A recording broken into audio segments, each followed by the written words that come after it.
വിജയേട്ടാ നമസ്കാരം. നമസ്കാരം. വിജയേട്ടാ, നമ്മുടെ നാട്ടിലൊരു പ്രശ്നവുമില്ല. പുറത്ത് ഈ പാശ്ചാത്യ രാജ്യങ്ങളിൽ, അല്ല പശ്ചിമേഷ്യൻ രാജ്യങ്ങളിൽ, സോറി, ആകെ പുകിലാണ്. നമ്മുടെ രാജ്യത്തിലൂടെ ആ പുകിലൊന്നും വന്നില്ലെങ്കിലും ആഗ്രഹിക്കുന്ന ആൾക്കാർ ഇവിടെ ഉണ്ടല്ലോ. കാരണം 10-11 കൊല്ലമായിട്ട് ഇന്ത്യൻ പ്രധാനമന്ത്രി നരേന്ദ്രമോദി അജയ്യനായിട്ട് ഭരിക്കുകയാണ്. അപ്പൊ ഇങ്ങനെയുള്ള ഒരു സാഹചര്യത്തിൽ നമ്മുടെ നാട്ടിൽ കലാപം ഉണ്ടാക്കാനൊക്കെ പല ശ്രമങ്ങളും ഇവർ നടത്തി നോക്കി, ഒന്നും പോകാത്ത പശ്ചാത്തലത്തിൽ ഇപ്പൊ ഇവരുടെ എല്ലാം പുതിയ വാദം ഇന്ത്യ എന്തുകൊണ്ട് ഈ വിഷയത്തിൽ ഇടപെടുന്നില്ല എന്നുള്ളതാണ്. അതായത് ഇന്ത്യ എന്തുകൊണ്ട് ഈ അന്താരാഷ്ട്ര തലത്തിൽ ഇതിൽ ഒരു സ്റ്റാൻഡ് എടുക്കുന്നില്ല എന്നുള്ളതാണ് ഇവരുടെ പ്രധാനപ്പെട്ട വിഷയം. സ്റ്റാൻഡ് എടുക്കുന്നില്ല എന്ന് ഇവർ ചോദിക്കുമ്പോഴും ഇവര് തന്നെ ആ സ്റ്റാൻഡും പറഞ്ഞു തരുന്നുണ്ട്. നിങ്ങൾ ഖമേനിയുടെ കൂടെ നിൽക്കണം എന്നവർ പറയുന്നത്. പിന്നെ എന്തിനാണ് ഇവർ സ്റ്റാൻഡ് എടുക്കാൻ ചോദിക്കുന്നത്? നിങ്ങൾ സ്റ്റാൻഡ് എടുക്കുന്നില്ല എന്നുള്ളത് ഇവരുടെ ഒരു വിമർശനം. ശരി, മാന്യമായിട്ടുള്ള വിമർശനം, സമ്മതിച്ചു. ഖമേനി മരിച്ചപ്പോ എന്തുകൊണ്ടാ ഖമേനിയെ സപ്പോർട്ട് ചെയ്യുന്നില്ല എന്നുള്ളതാണ് ചോദ്യം. അതായത് ഇവർക്ക് നമ്മൾ ഖമേനിയെ സപ്പോർട്ട് ചെയ്യണം. എന്റെ ചേട്ടാ, ഇവരുടെ കാര്യം ഭയങ്കര രസമാണ് കേട്ടോ. അത് നമുക്ക് അതൊന്ന് പറയണോ എനിക്ക്. അത് ഈ ഇവിടെ ഈ അമേരിക്കക്കെതിരാണ് ഇവിടെയുള്ള പുരോഗമനവാദികളും ഇവിടെയുള്ള മതമൗലികവാദികളും. എന്നാൽ ഇവർ ജനാധിപത്യവാദികളാണ്. ഇവിടെയുള്ള പുരോഗമനവാദികളും മതമൗലികവാദികളും. ഈ ജനാധിപത്യവാദികൾ ഇന്ത്യയുടെ ജനാധിപത്യം നശിച്ചല്ലോ എന്ന് ഓർത്ത് പരിതപിക്കുകയും, എന്നാൽ ഖമേനി എന്ന് പറയുന്ന ഏകാധിപതി, ജനാധിപത്യം തൊട്ട് തീണ്ടാത്ത ഏകാധിപതിക്ക് സപ്പോർട്ട് കൊടുക്കുന്നവരുമാണ്. അതേസമയം ഇവരിവിടെ ഇന്ത്യയിലെ ജനാധിപത്യത്തെ ഓർത്ത് പരിതപിക്കുന്നുണ്ട്. ഇനി ഇവര് ഖമേനിക്ക് സപ്പോർട്ട് കൊടുക്കുന്നു. ഇതേ ഖമേനിയാണ് നമ്മുടെ ഇന്ത്യക്കാരുള്ള സൗദിയും UAE-യിലും ഇവിടെയൊക്കെ ബോംബിടുന്നത്. അപ്പൊ ഇവര് പറയുന്നത് ഇന്ത്യ പോയി അതിൽ ഇടപെടണം എന്ന് പറയുന്നു. സൗദിയും UAE-യും ഇവരെല്ലാം സപ്പോർട്ട് ചെയ്യുന്നു. അവരെയും സപ്പോർട്ട് ചെയ്യുന്നു, ഇവരെ സപ്പോർട്ട് ചെയ്യുന്നു, രണ്ടുപേരെയും സപ്പോർട്ട് ചെയ്യുന്നു. എന്നാൽ ഈ സൗദി ആരെയാണ് സപ്പോർട്ട് ചെയ്യുന്നത്? അമേരിക്കയെ സപ്പോർട്ട് ചെയ്യുന്നു. ഈ അമേരിക്കയെ ഇവർ എതിർക്കുന്നു. അങ്ങനെ മൊത്തത്തിൽ ഇങ്ങനെ കറങ്ങി വരുമ്പം ഇവന്മാരുടെ കാര്യം ബഹുരസമാണ്. ആരെ സപ്പോർട്ട് ചെയ്യണമെന്ന് യാതൊരുവിധ ഐഡിയ ഇവർക്കില്ല. ഖമേനിയെ സപ്പോർട്ട് ചെയ്യുന്നു. ആ സപ്പോർട്ട് ചെയ്യുന്ന ഖമേനി ഇവരുടെ അന്നം തരുന്ന നാടിനെ ആക്രമിക്കുന്നു. അന്നം തരുന്ന നാട് ഇവരെതിർക്കുന്ന അമേരിക്കയെ പിന്തുണയ്ക്കുന്നു. അങ്ങനെ ഒരു മൊത്തത്തിൽ ചാളകുളമായിട്ട് കിടക്കുകയാണ്. ഇവരാണ് നമ്മളോട് പറയുന്നത് ഖമേനിയെ പോയി സപ്പോർട്ട് ചെയ്യണം. ഇപ്പൊ സർക്കാർ ഉത്തരവാദിത്തത്തിൽ നിന്ന് ഒഴിഞ്ഞു മാറുന്നു. ഖമേനിയുടെ മരണത്തിൽ മോദി സർക്കാർ പാലിക്കുന്ന മൗനത്തെ സോണിയാഗാന്ധി വിമർശിച്ചിരിക്കുകയാണ്. സോണിയാഗാന്ധി വായ തുറന്നിരിക്കുകയാണ്. ഖമേനിയെ ഒരു അനുശോചനം, ഇന്നലെ നമ്മളത് പറഞ്ഞതാണ്. മോദിയുടെ നിലപാട് വളരെ കൃത്യമായിട്ട് നമ്മൾ ചർച്ച ചെയ്തതാണ്. ഖമേനിയുടെ ഈ മരണത്തിൽ എന്തുകൊണ്ട് ഇന്ത്യ അനുശോചനം രേഖപ്പെടുത്തിയില്ല എന്നുള്ളതാണ് പ്രധാനമായിട്ടും നമ്മുടെ സോണിയാഗാന്ധിയുടെ സംശയം. അപ്പൊ ആ സംശയത്തിൽ ഒരു കഴമ്പില്ലേ എന്ന് ഞാൻ ചോദിച്ചാൽ വിജയേട്ടൻ എന്ത് പറയും? കഴമ്പുണ്ടോ? ഞാൻ ഒരു രീതി അനുസരിച്ച്, നാട്ടുഭാഷ അനുസരിച്ച് പറഞ്ഞ ഇതൊരു മരിപ്പ് വീടല്ലേ, മരണം നടന്ന സ്ഥലമല്ലേ എന്ന് കരുതിയിട്ടാണ് നമ്മൾ 2 ദിവസം മിണ്ടായിരുന്നത്. അത് വളരെ സിമ്പിളായിട്ട് പറഞ്ഞു കഴിഞ്ഞാല് മരണം ആരെയും വിശുദ്ധനാക്കുന്നില്ല എന്നുള്ളതാണ് അതിന്റെ ഉത്തരം. ഖമേനി മരിച്ചു, കൊല്ലപ്പെട്ടു എന്നുള്ളത് യാഥാർത്ഥ്യം എന്ന് കരുതി അദ്ദേഹത്തെ നമുക്ക് വിശുദ്ധനാക്കാൻ കഴിയില്ല. കാരണം 1965-ലും 1971-ലും ഈ ഇന്ത്യ പാകിസ്ഥാൻ യുദ്ധം നടന്നപ്പോൾ പാകിസ്ഥാൻ ആയുധവും പണവും നൽകി സഹായിച്ച രാജ്യമാണ് ഇറാൻ. അതിനുശേഷം നിരന്തരം ജമ്മു കാശ്മീരിനെ വിഘടിച്ചു കൊണ്ടുപോകാൻ അവിടുത്തെ ആളുകൾക്ക്, ഭീകരവാദികൾക്ക് ആഹ്വാനം നൽകിയ ആളാണ് ഖമേനി. അങ്ങനെ പറഞ്ഞു കഴിഞ്ഞാൽ നമ്മുടെ രാജ്യവിരുദ്ധൻ. ഇതൊക്കെ അദ്ദേഹം ആഹ്വാനം ചെയ്യുന്നതൊക്കെ കോൺഗ്രസിന്റെ ഭരണകാലത്തായിരിക്കാം. കോൺഗ്രസിന് അത് മറക്കാൻ കഴിയുമായിരിക്കാം. ഒരുപക്ഷെ ഖമേനിക്ക് അവർ അനുശോചനം രേഖപ്പെടുത്തുമായിരിക്കാം. പക്ഷെ ഒരു രാജ്യസ്നേഹിയായ ഒരു പൗരന് അതിന് കഴിയില്ല. കാരണം അതാണ് ഞാൻ നേരത്തെ പറഞ്ഞത്, മരണം ആരെയും വിശുദ്ധനാക്കുന്നില്ല. ഇപ്പോൾ ഒരു വലിയ നമുക്കെതിരായി പ്രവർത്തിക്കുകയും പിന്നീട് അദ്ദേഹം മരിക്കുകയും ചെയ്യുമ്പോൾ, മരിച്ചു കഴിയുമ്പോൾ നമ്മുടെ നാട്ടു നടപ്പനുസരിച്ച് മരിച്ചു കഴിയുമ്പോൾ നമ്മൾ സ്വാഭാവികമായിട്ടും ഏത് വില്ലൻ മരിച്ചാലും നമ്മൾ പറയും, അയ്യോ പാവം, കഷ്ടമായി പോയി, നല്ല മനുഷ്യനായിരുന്നു കേട്ടോ എന്ന് നമ്മൾ പറയും. പക്ഷെ അദ്ദേഹം ഇതുവരെ ചെയ്തു കൂട്ടിയ കാര്യങ്ങൾ പറയാറില്ല. നമുക്ക് നമ്മുടെ രാജ്യത്തോട് ഇറാൻ മുമ്പ് എടുത്തിട്ടുള്ള നിലപാടുകൾ, ഇപ്പോൾ ഈ ഖമേനി നടത്തിയിട്ടുള്ള കാര്യങ്ങൾ, ഇതിനൊക്കെ ആരുത്തരം പറയും? ഖമേനിയെ മരിച്ചു കഴിയുമ്പോൾ നമ്മൾ വാഴ്ത്തപ്പെട്ടു കഴിഞ്ഞാൽ ഈ പറയുന്ന ഒരു വിഭാഗമാണ് ഇപ്പോൾ പറയുന്നത് ഖമേനിക്ക് വേണ്ടി അപലപിക്കണം. ബഹുഭൂരിപക്ഷം വരുന്ന മറുവിഭാഗം മോദിയോട് ഇതേ ചോദ്യമാണ് ചോദിക്കുന്നത്. നിങ്ങൾ എന്തർത്ഥത്തിലാണ് ഖമേനിയെ പിന്തുണയ്ക്കുന്നത് ചോദിച്ചാൽ എന്തുത്തരം മോദി പറയും?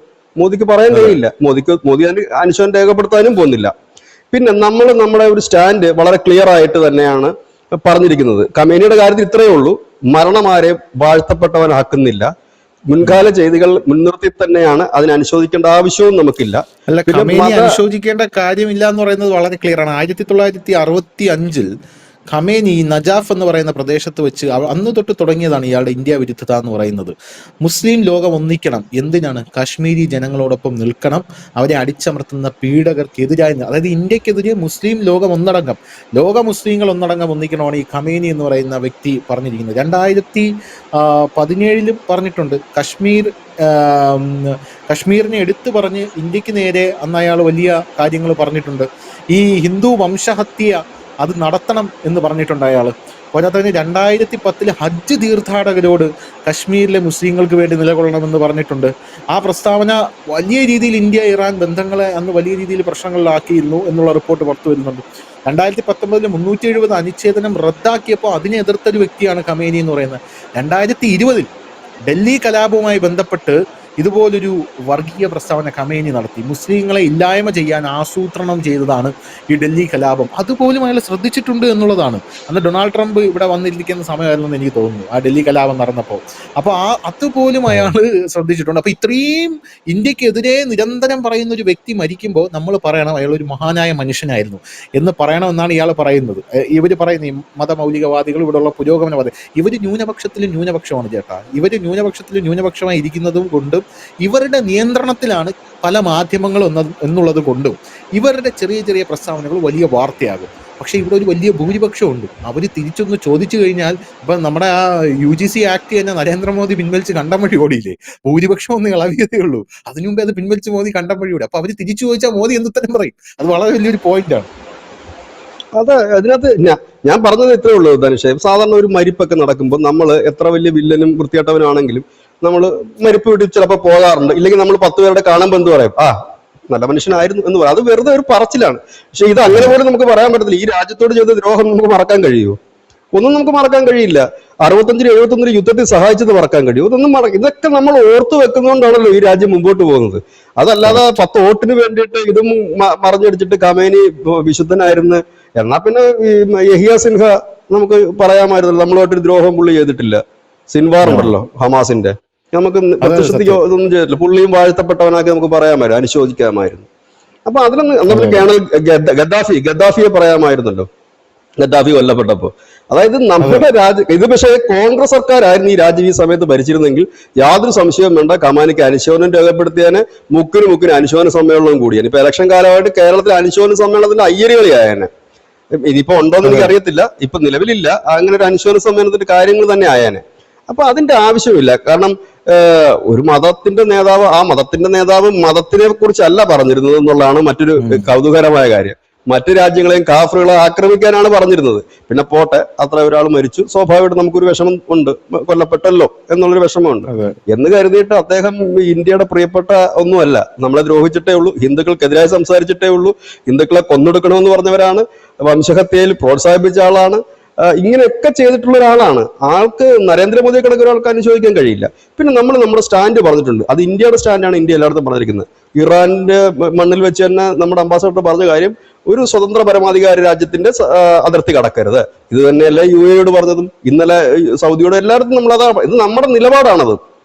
ഒരു സ്വതന്ത്ര രാജ്യത്തിന്റെ പരമാധികാരത്തിന്റെ അതിർത്തി കടക്കരുത് എന്ന് പറഞ്ഞിരിക്കുന്ന കാര്യം ഇതിനെ ന്യായീകരിക്കാൻ. അതുകൊണ്ട് തന്നെ ക്ലിയർ ആയിട്ടല്ലേ ഇന്നലെ നമ്മളെടുത്ത ചർച്ചയിൽ തന്നെ വളരെ ക്ലിയർ ആയിട്ടാണ് ഇന്ത്യയുടെ സ്റ്റാൻഡിന്റെ വ്യക്തമാക്കിയത്. ബെഞ്ചമിൻ നെതന്യാഹുവിനെ വിളിച്ചു, എല്ലാ പിന്തുണയും പൂർണ്ണമായി പറഞ്ഞു. ഇന്ന് അദ്ദേഹം അതിന് റിപ്ലൈ കൊടുത്തിട്ടുണ്ട്. നെതന്യാഹു ജൂതനൊപ്പം നിന്നതിന് ഒരുപാട് നന്ദി എന്നാണ് അദ്ദേഹം പറഞ്ഞ വാക്ക് തന്നെ.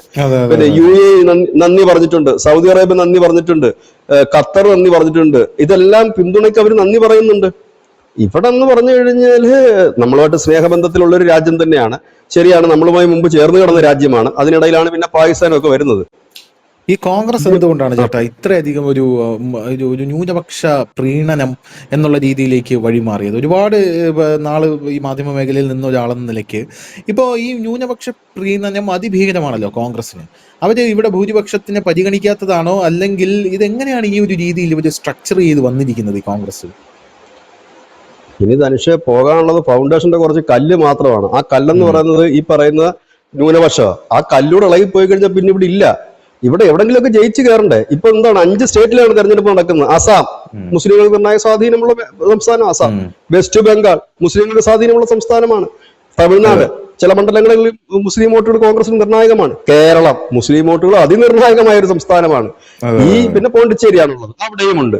അപ്പൊ ഈ ദക്ഷിണേന്ത്യയിൽ അടക്കം നടക്കുന്ന ഈ തെരഞ്ഞെടുപ്പിൽ ജയിച്ചു കയറണമെന്നുണ്ടെങ്കിൽ ഈ പ്രീണനം നടത്തിയേ പറ്റൂ. ഈ പ്രീണനമാണ് ഇവരെ ഈ മുഖ്യധാരയിൽ നിന്ന് അകറ്റിയത്. കോൺഗ്രസ് എന്നത് ഖാൻഗ്രസ് എന്ന് പറയുന്ന ഒരു പാർട്ടിയായിട്ട് നോർത്ത് ഇന്ത്യ മാറാനൊരു കാരണം എന്താണ്?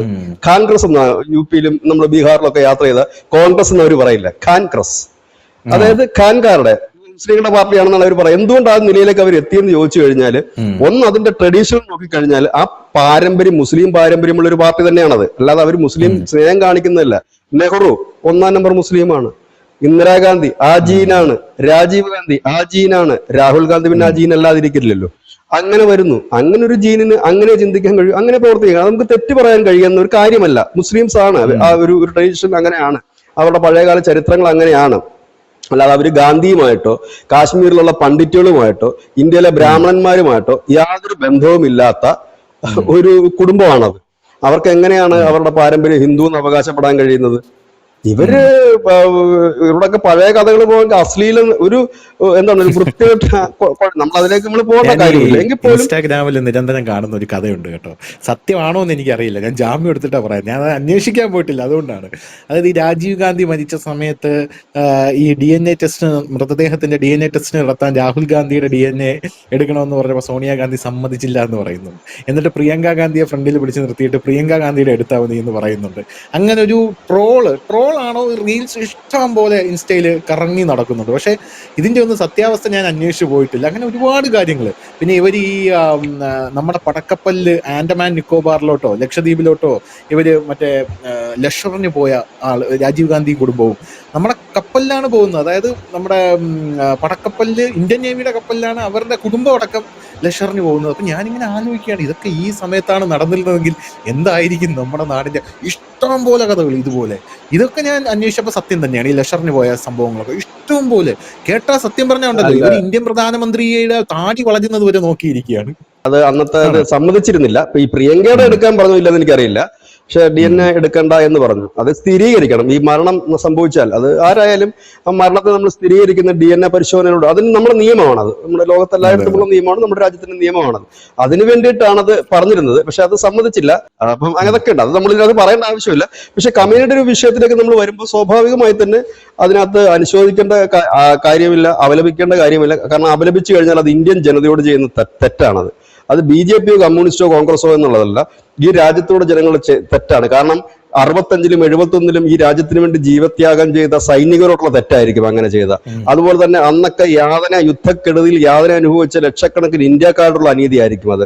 കാശ്മീരിൽ നിന്ന് ഒളിച്ചോടിയ പണ്ഡിറ്റുകളോടുള്ള അനീതിയായിരിക്കും അത്.